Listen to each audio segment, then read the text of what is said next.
राम राम दोस्तों अब डिस्कशन करेंगे हम निफ्टी 50 का। जैसे कि मैं अपनी प्रीवियस वीडियोस में भी आपको एक बात एक्सप्लेन कर चुका हूं कि अगर आप निफ्टी 50 के चार्ट को देखेंगे, इसमें स्ट्रोंगनेस दिखाई दे रही है और हमेशा से दिखाई दी है। जबकि मैंने आपके साथ हमेशा डिस्कशन किया है कि बैंक निफ्टी में वो स्ट्रोंगनेस नहीं दिखाई दे रही है काफी दिनों से, जो निफ्टी 50 में दिखाई दे रही है। यहां पे आप देखेंगे ये बना ही एक तेजी के साथ धीरे धीरे ऊपर बढ़ रहा है। पर लेकिन एक चीज नोटिस करो, पता नहीं आप लोग नोटिस कर रहे हैं कि नहीं, ध्यान से अगर आप देखेंगे यहां पे एक स्ट्रोंगनेस आई थी, साइडवेज गया मार्केट, फिर स्ट्रोंगनेस आई, रिट्रेसमेंट देखने को मिला, फिर मार्केट ने मूव किया, फिर रिट्रेसमेंट, फिर मार्केट ने मूव किया, साइडवेज गया, फिर मार्केट ने मूव किया, साइडवेज गया, फिर रिट्रेसमेंट, फिर मूव किया, फिर रिट्रेसमेंट। इस तरह की सिचुएशन देखने को मिल रही थी हमें। लेकिन अभी मार्केट चलता ही चलता जा रहा है। अगर आप ध्यान से नोटिस करेंगे तो इसका मतलब या तो हमें साइडवेज मोमेंटम, जैसे कि हमने यहां पे देखा, यहां पे देखा, यहां पे देखा, या फिर कुछ रिट्रेसमेंट की पॉसिबिलिटी, जैसे कि हमने यहां पे यहां पे यहां पे यहां पे यहां पे या यहां पे हमने देखी, तो वो पॉसिबिलिटी है। लेकिन वो पॉसिबिलिटी कब आएगी ये अभी बिल्कुल भी कहा नहीं जा सकता। लेकिन हम कुछ पहलुओं पे नजर रख सकते हैं ताकि जब वो पॉसिबिलिटी आए तो हम पूरी तरीके से तैयार रह सके। लेकिन आगे बढ़ने से पहले वीडियो को लाइक कर दीजिए, नए हो सब्सक्राइब कर लेना और बेल आइकन प्रेस करना, जिससे आपको आने वाली वीडियोस के नोटिफिकेशन मिल सकेंगे। अगर आपकी याद हो प्रीवियस वीडियोस, कुछ हम ऐसा डिस्कशन कर रहे थे कि नहीं, कि यहां पे एक ट्रेंड लाइन दिखाई दे रही है और मार्केट इस फॉर्मेशन में मूव कर रहा है। क्या था ये? हायर लो हायर हाई, ठीक high, higher high higher high higher हाई, ये हायर लो, ठीक है। इस एरिया पे मार्केट ने प्रीवियस हायर लो का ब्रेकडाउन देने की कोशिश की थी, जो ये हायर लो था, ठीक है। लेकिन प्राइस नीचे सस्टेन नहीं कर पाया, मार्केट यहां से बाउंस करता हुआ आपको दिखाई दिया। फिर मार्केट ने जाके इस हायर हाई का भी ब्रेकआउट देके एक नया हायर हाई बनाता हुआ चल रहा है। जब मार्केट में ये मूव आया था तो हम सोच रहे थे कि ये हायर हाई बन चुका है, अब मार्केट कहीं ना कहीं हायर लो बनाने के लिए जा सकता है। लेकिन मार्केट गया नहीं, मार्केट ने इस प्रीवियस हायर हाई का ब्रेकआउट देके फिर से एक नया हायर हाई बनाया। यह सिचुएशन हमें दिखाई दी। तो अब हम इंतजार कर रहे हैं कि नया हायर लो हमें कहां देखने को मिलेगा। तो इस सिचुएशन पे हम कुछ पॉसिबिलिटीज पे फोकस करेंगे, बल्कि 2 से 3 पॉसिबिलिटीज मैं आपको बताऊंगा। पहली पॉसिबिलिटीज पे फोकस करो। अगर हम इसकी बात माने, इसकी रेस्पेक्ट करें, ये चीजें मैंने आपको पहले भी एक्सप्लेन की है, दोबारा एक्सप्लेन करना इसलिए जरूरी है ताकि अभी वीकेंड चल रहा है, वीकेंड पे आप अच्छे तरीके से चीजों को समझ सके। और वीडियो चाहे थोड़ा सा लेंदी भी हो जाए तब आप, लेकिन कॉन्सेप्ट को आप अच्छे तरीके से समझ सके। तो मार्केट में ये जो हायर लो बन रहा है, अगर मार्केट इसकी ही रेस्पेक्ट करता है तो मार्केट कहीं ना कहीं इसी ट्रेंड लाइन को अप्रोच करने की कोशिश करेगा, पहली पॉसिबिलिटी, ठीक है। लेकिन ये अभी काफी दूर है, मार्केट इससे बहुत दूर निकल चुका है, तो हमें कुछ पॉसिबिलिटीज को और देखना पड़ेगा। दूसरी चीज मैंने आपको ये बैंक निफ्टी में भी एक्सप्लेन करने की कोशिश की थी। क्या की थी? मैंने आपको एक्सप्लेन किया था कि यहां पे एक काइंड ऑफ ट्रेंड लाइन दिखाई दे रही है जो कि बहुत नजदीक है। क्या ये हायर लो की पॉसिबिलिटी हो सकती है? मैं आपको ये सजेस्ट करूंगा इस पे फोकस मत करना, क्योंकि बैंक निफ्टी का सिनेरियो थोड़ा सा अलग था, लेकिन निफ्टी 50 का सिनेरियो थोड़ा सा अलग है। क्योंकि यहां पे नजदीकी एक और इंपॉर्टेंट चीज है हमारे लिए, 24,000। हम इसे भी इग्नोर नहीं कर सकते। तो इसलिए हम ये देखेंगे कि भाई अगर मार्केट 24,000 पे सपोर्ट लेके बाउंस मारता है तो इसका मतलब हम इसे कंसिडर करके चल सकते हैं कि ये हमारे नए हायर लो की पॉसिबिलिटीज हो सकती है। बात समझ में आई कि नहीं? लेकिन अगर 24,000 का भी ब्रेकडाउन मिलता है तो आपको मार्केट में और ज्यादा नेगेटिव मोमेंटम देखने को मिल सकता है। फिर हम इस एरिया पे फोकस करेंगे, यानी कि 23,200, क्योंकि ये हमारे लिए एक इंपॉर्टेंट रेजिस्टेंस रहा था और यहां से हमें बड़ी सेलिंग भी देखने को मिली थी। मैंने आपको बहुत बार एक्सप्लेन किया है कि जहां से या तो आपको बड़ी गिरावट देखने को मिले या फिर जहां से आपको बड़ी तेजी देखने को मिले, इन दोनों पॉइंट को मार्क करो। ये आपके सपोर्ट समझने में मदद करेंगे, रेजिस्टेंस को समझने में मदद करेंगे, सप्लाई जोन को समझने में मदद करेंगे और डिमांड जोन को समझने में मदद करेंगे। ये आपकी काफी तरीके से मदद कर सकते हैं। ठीक है, इस पे अगर आप अलग से वीडियो चाहते हैं तो आप मुझे कमेंट करके बता सकते हैं, मैं आपको अलग से वीडियो प्रोवाइड कराने की पूरी कोशिश करूंगा। तो यहां तक चीजें समझ में आ गई कि नहीं? तो वन डे के टाइम फ्रेम पे हम देख क्या रहे हैं? वन डे के टाइम फ्रेम पे अभी भी हमें निफ्टी 50 में एक स्ट्रॉन्गनेस साफ साफ दिखाई दे रही है। हम इसे इग्नोर करके नहीं चल सकते हैं। तो आइए डिस्कशन को थोड़ा सा आगे बढ़ाते हैं और हम 15 मिनट के टाइम फ्रेम पे आते हैं। लेकिन उससे पहले मैं आपको एक बार 30 मिनट के टाइम फ्रेम पे लेके आता हूं, जिससे कि आपको चार्ट थोड़ा सा बड़ा दिखाई दे। यहां पे मैं सिर्फ आपको दो चीजें समझाने की कोशिश करूंगा। पहला, आप इस वाले जोन को फोकस करो। ठीक है, इस जोन में आपको क्या दिखाई दे रहा है? जुलाई से जब मार्केट एंटर हुआ था, ठीक है, पहले मार्केट इस जोन में टाइम स्पेंड कर रहा था, लेकिन इस जोन में काफी कम टाइम स्पेंड किया है एज कंपेयर टू इस जोन। इस जोन में मार्केट ने लगभग आधी जुलाई एक्सपेंड करता हुआ मार्केट दिखाई दिया है। ठीक है, फिर मार्केट ने लास्ट डे में इसका ब्रेकआउट देके ऊपर की तरफ मार्केट ने एक मोमेंटम दे दिया, वो चीज हमें दिखाई दे रही है। लेकिन हमें नोट क्या करना है? हमें नोट ये रखना है कि इस एरिया पे मार्केट ने एक मजबूत रेजिस्टेंस दिखाया था। कौन सा? 24,400। इसका मिल चुका है ब्रेकआउट। अगर ये रेजिस्टेंस था, ब्रेकआउट मिलने के बाद ये हमारे लिए क्या एक्ट करेगा? सपोर्ट की तरह एक्ट करेगा। यानी कि प्राइस एक्शन के अकॉर्डिंग हमारे लिए इस एरिया में इंपॉर्टेंट सपोर्ट की पॉसिबिलिटीज हो सकती हैं। बात समझ में आ गई? अगर मार्केट इसका ब्रेकडाउन देता है, फिर हमारे लिए एक इंपॉर्टेंट सपोर्ट की पॉसिबिलिटीज कहां पे हो सकती है? इस एरिया में। ये वाला जो सपोर्ट है 24,200 का, ये इससे भी ज्यादा इंपॉर्टेंट सपोर्ट है। क्यों? क्योंकि मार्केट ने पहले यहां पे जून में एक मजबूत रेजिस्टेंस दिखाया था। जुलाई में जब मार्केट ने इसका ब्रेकआउट दिया, तब भी शुरुआती दिनों में मार्केट ने यहां पे रेजिस्टेंस दिखाया। ब्रेकआउट देने के बाद मार्केट ने इसे रिटेस्ट भी किया बहुत बार और एक इंपॉर्टेंट सपोर्ट के रूप में उभर के सामने आया। यानी कि रेजिस्टेंस था, ब्रेकआउट मिला तो सपोर्ट की तरह आपको एक्ट करता हुआ दिखाई दे रहा है। तो हम इसे भी इग्नोर नहीं कर सकते हैं। तो हमें यह बात तो समझ में आ गई कि नीचे की तरफ पहले इंपॉर्टेंट सपोर्ट की पॉसिबिलिटीज हमारे लिए हो सकती है 24,400 और दूसरी सपोर्ट की पॉसिबिलिटीज हो सकती है 24,200। लेकिन ये चीजें उनके लिए थी जो कोई स्विंग ट्रेडिंग प्लान कर रहा होगा या फिर मार्केट में आपको अचानक से बड़ी गिरावट के सिनेरियोज देखने को मिलते हैं। जैसे कि दो एग्जांपल आप यहां पे देख सकते हैं, ये वाला सिनेरियो और ये वाला सिनेरियो। अगर इस तरह के सिनेरियोज आपको देखने को मिलते हैं, लेकिन हम एक बात और नोट कर रहे हैं कि ये जो ऑल टाइम हाई लगा हुआ है, यहां पे भी हमारे लिए रेजिस्टेंस की पॉसिबिलिटीज है। क्यों? एक तो हमारा प्रीवियस डे हाई यहां पे है, दूसरा ऑल टाइम हाई यहां पे है, तीसरा अगर आप ध्यान से देखेंगे मार्केट जब यहां पे गया, रिजेक्शन लिया, फिर से वापस से गया, रिटेस्ट किया, मार्केट एक प्राइस एक्शन बनाने की कोशिश कर रहा है। जब तक कि इसका ब्रेकआउट नहीं मिल जाता तब तक ये रेजिस्टेंस के रूप में ही एक्ट करता रहेगा। यानी कि इसके पास जाके अगर मार्केट आपको ट्रैप करने की कोशिश करता है तो ट्रैप बिल्कुल भी मत हो जाना, नहीं तो आपको बड़ी प्रॉब्लम का सामना करना पड़ सकता है। यहां तक चीजें समझ में आ गई। अब हम इसे थोड़ा और डिटेल में समझते हैं। मैं लेके आता हूं इसे 15 मिनट के टाइम फ्रेम पे, लेकिन उससे पहले एक बार आ जाते हैं 5 मिनट के टाइम फ्रेम पे और लॉजिक को समझने की कोशिश करते हैं कि लास्ट ट्रेड के पीछे क्या लॉजिक था।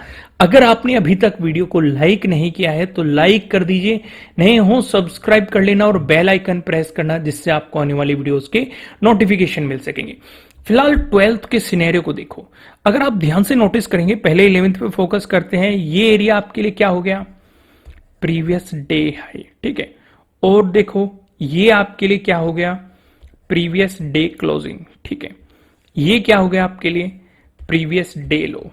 12th को हम ये देख रहे हैं कि मार्केट ने प्रीवियस डे हाई से लिया रिजेक्शन, प्रीवियस डे क्लोजिंग से भी लिया रिजेक्शन, यानी कि सपोर्ट लेके यहां से मारा बाउंस।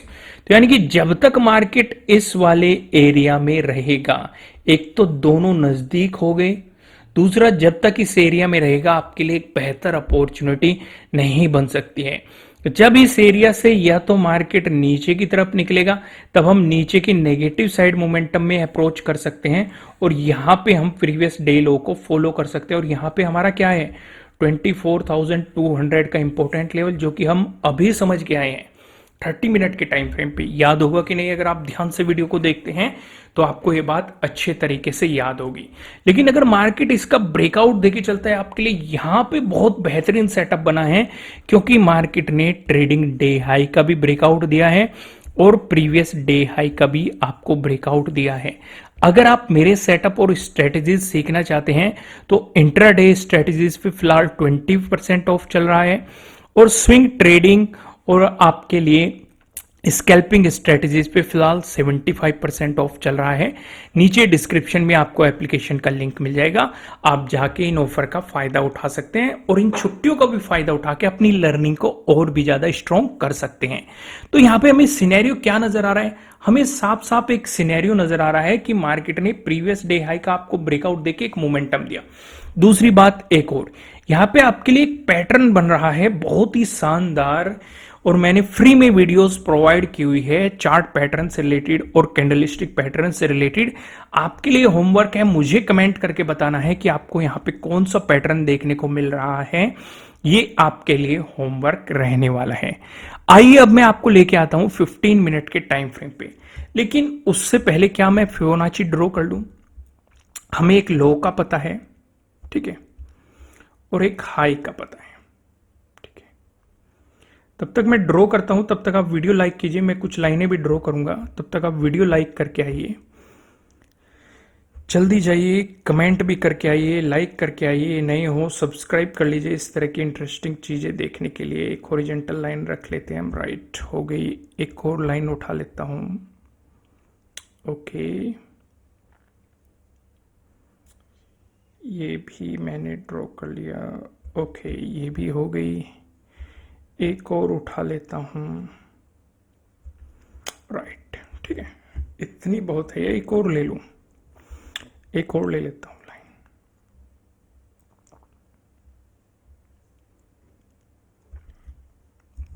एक बात और मैं आपको बता दूं, अगर मार्केट ने गैप अप ओपनिंग दे दी तो ये चीजें आपके लिए किसी भी काम की नहीं रहेगी फिबोनाची के अकॉर्डिंग, क्योंकि नया हाई बन जाएगा। फिलहाल हाई ये बना हुआ है, उस हिसाब से मैं आपको समझाने की कोशिश कर रहा हूं। अगर मार्केट ने यहीं से नेगेटिव मोमेंटम दिखाया या फिर यहीं पे इसी यानी कि प्रीवियस डे हाई या ऑल टाइम हाई के आसपास ही मार्केट ने गैप अप ओपनिंग देके रिजेक्शन दे दिया, नया हाई नहीं बनाया, तो ये चीजें काम करेगी। नहीं तो अगर इससे ऊपर नया हाई बना दिया तो ये किसी भी काम की नहीं रहेगी, क्योंकि फिबोनाची ड्रॉ किया जाता है एक लो और एक हाई के साथ, फिर आपको दोबारा से फिबोनाची ड्रॉ करना पड़ेगा, लो पकड़ना पड़ेगा और जो मार्केट ने हाई बनाया है उसे पकड़ना पड़ेगा। उसी के अकॉर्डिंग आपको चीजें थोड़ी सी करनी पड़ेगी। बात समझ में आ गई यहां तक? तो इसे समझने की कोशिश करते हैं। जैसे कि हम देख भी रहे हैं, जब मार्केट ने हाई लगाया था और जो ये रिट्रेसमेंट मारा, मार्केट कहां सपोर्ट ले रहा है? 0.236 पे फिबोनाची के अकॉर्डिंग हमें सपोर्ट लेता हुआ साफ साफ दिखाई दे रहा है, ठीक है। प्राइस एक्शन के अकॉर्डिंग समझने की कोशिश करेंगे तो आप 10th का हाई देखो, इस जोन से हमें रिजेक्शन देखने को मिला था, बड़ी सेलिंग देखने को मिली थी, और जब भी रेजिस्टेंस है ब्रेकआउट मिलता है तो वो सपोर्ट की तरह एक्ट करता है। तो प्राइस एक्शन के अकॉर्डिंग आप वैसे सपोर्ट समझ सकते हैं, लेकिन अगर आप फिबोनाची ड्रॉ करना जानते हैं तो आप उसके अकॉर्डिंग यहां पे सपोर्ट को समझ सकते हैं कि पहला रिट्रेसमेंट इसी जोन पे आपको होते हुए दिखाई दे रहा है। तो यहां पे अगर हम समझे, अगर फ्लैट ओपन होकर मार्केट पॉजिटिव मोमेंटम दिखाता है, हम ये बात तो नोट कर ही रहे हैं कि ये एक इंपॉर्टेंट सपोर्ट था, तो अगर मार्केट यहां से एक मोमेंटम देता है तो आपके लिए एक इंपॉर्टेंट रेजिस्टेंस जोन इस एरिया में हो सकता है 24,600 के अराउंड, क्योंकि यहीं पे आपका प्रीवियस डे हाई भी है, ऑल टाइम हाई भी है। अभी मैंने आपको समझाने की कोशिश की थी, और अगर इसका ब्रेकआउट मिलता है तो आपको और भी आगे मोमेंटम देखने को मिल सकता है। अगला इंपॉर्टेंट रेजिस्टेंस आप ढूंढेंगे पिवट पॉइंट की मदद से, ठीक ठीक है, बात समझ में। एक गैप अप ओपनिंग के सिनेरियो को हम थोड़ा सा डिटेल में समझने की कोशिश करेंगे, जहां से आपको थोड़ी सी मार्केट के बारे में क्लियरिटी मिल जाएगी। अगर मार्केट फ्लैट ओपन होकर आपको नेगेटिव मोमेंटम दिखाता है तो ध्यान से देखो, इस वाले सपोर्ट जोन का ब्रेकडाउन होना हमारे लिए जरूरी हो जाएगा। अगर क्योंकि हम यहाँ पे देख रहे हैं कि 12th को मार्केट ने एक इंपॉर्टेंट सपोर्ट दिखाया है, और हम यहाँ पे ये भी देख रहे हैं कि 0.236 का यानी कि 24,487 का एक इंपॉर्टेंट सपोर्ट जोन भी है फिबोनाची के अकॉर्डिंग। तो जब तक इस वाले सपोर्ट जोन का ब्रेकडाउन नहीं मिलता है, आपको नेगेटिव साइड कुछ भी प्लान करने के बारे में नहीं सोचना चाहिए। अगर मार्केट इसका ब्रेकडाउन देता है तो आपके लिए इंपॉर्टेंट सपोर्ट की पॉसिबिलिटीज कहां है? 0.382, जो कि आपके लिए क्या है? 24,420। समझ में आया कि नहीं? और प्राइस एक्शन के अकॉर्डिंग हमें क्या दिखाई दे रहा है? इसी जोन में आपका एक और इंपॉर्टेंट सपोर्ट एरिया है। अगर मार्केट इस जोन में एंटर हो गया तो ध्यान ये रखना, नई ट्रेड लेने की कोशिश मत करना। अगर आप पहले से ट्रेड में बैठे हुए हैं तो आप अपनी स्टॉप लॉस को ट्रेल करते हुए मोमेंटम को आगे बढ़ा सकते हैं, लेकिन इस एरिया में नई पोजीशन बनाने की गलती बिल्कुल भी मत कर देना। अगर क्विक मोमेंटम चलता रहा, अगर आप इस एरिया पे फोकस करेंगे, क्विक मोमेंटम चलता रहा, मार्केट ने आपको मूव दे दिया, यहां पे आप देखेंगे मार्केट ने रिजेक्शन दे दिया, आपको एक मार्केट ने मूव दे दिया, इस एरिया से बहुत बड़ी बाइंग आई है, मार्केट ने वो भी दे दी। नहीं तो इस एरिया पे अगर आप फोकस करेंगे तो मार्केट ने इस एरिया में आपको एक साइडवेज मोमेंटम दिखाया है। तो इसलिए इस बीच जब तक रहेगा, यानी कि 24,420 से लेके 24,368 के बीच जब तक अगर मार्केट रहेगा, आपको ध्यान ये रखना है, कोई भी नई पोजीशन बनाने से आपको बचना चाहिए। अगर आपकी प्रीवियस पोजीशन बनी हुई है तो आप अपने स्टॉप लॉस को ट्रेल करते हुए मोमेंटम को कंटिन्यू रख सकते हैं, क्योंकि इस एरिया में हमारे लिए 0.5 का एक इंपॉर्टेंट लेवल भी है, जहां से मार्केट ने पहले सपोर्ट लेके बाउंस मारा है, और प्राइस एक्शन के अकॉर्डिंग भी ये एरिया हमें इंपॉर्टेंट दिखाई दे रहा है।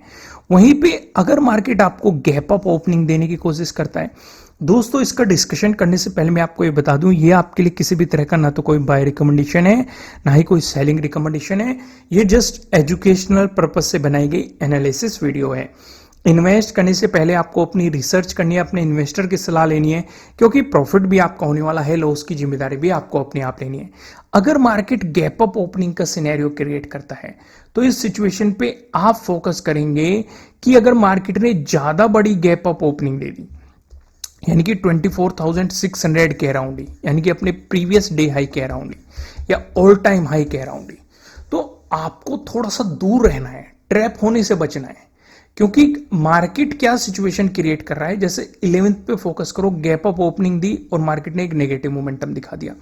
12th पे फोकस करो, एक पॉजिटिव मोमेंटम दे दिया, फिर ऊपर से ट्रैप करके वापस लाया, स्टॉप लॉस खाया, फिर ऊपर की तरफ मोमेंटम दे दिया। तो मार्केट आजकल थोड़ा सा ट्रैपी होने की कोशिश कर रहा है। अगर ज्यादा बड़ी गैप अप ओपनिंग मिली तो आप थोड़ा सा मार्केट को ठहरने देंगे, फिर अपना ट्रेडिंग डे हाई मार्क करेंगे और ट्रेडिंग डे लो मार्क करेंगे। अगर मार्केट इस जोन से रिजेक्शन लेगा तो इंपॉर्टेंट सपोर्ट बनने की पॉसिबिलिटी यहीं पे है 24,487।